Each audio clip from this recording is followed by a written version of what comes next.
ছোলা তো আপনারা অনেকেই অনেকভাবে রান্না করে খাইয়ে থাকেন। দেখেন তো এইভাবে কখনো খাইছেন কিনা? কয়টা বিষয় মাইনে যদি আপনারা এইভাবে ছোলা রান্না করে খাইয়ে থাকেন, তাহলে না মেলা স্বাদ হয়। প্রথমে মশলাগুলো দেখে নেছেন তো?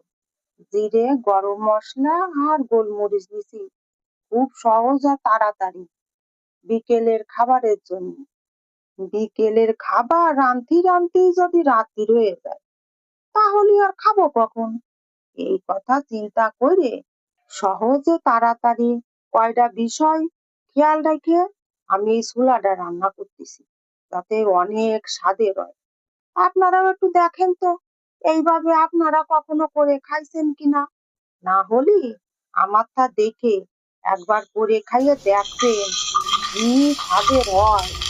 এই যে জিরে, গোলমরিচ আর কয়টা গরম মসলা বাইটে গুঁড়ো করে নিলাম, এই গুঁড়ো দিয়েই কিন্তু রান্না হবে।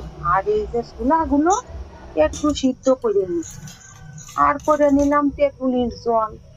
এগুলোরে সব পাশে রেখে দিতে হবে, যখন লাগবে একটা একটা করে সব ব্যবহার করব। এই ছোলাগুলো ভিজানো ছিল, তাই গাছ হয়ে গেছে। এইগুলো দিয়েই আমি এখন রান্না করছি। এই যে জল ধরায় নিলাম ছোলাগুলো, সিদ্ধ ছোলা।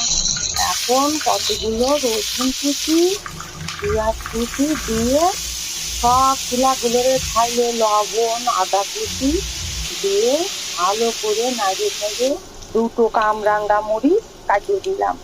বেশি দিইনি কিন্তু, দুটো দিচ্ছি। আপনারা আবার ভাবেন না বাবা কি ঝাল খাই।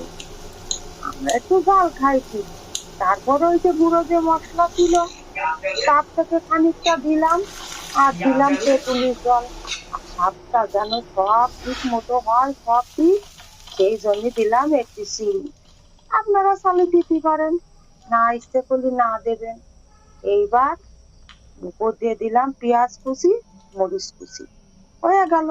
খাওয়ার সময় কিন্তু অবশ্যই সরিষার তেল দিতে ভুলবেন না, আর লেবুর রস। তাহলে মনে থাকবে না তো, খাওয়ার আগে লেবুর রস আর সরিষার তেল দিয়ে নিতে হবে না কিন্তু।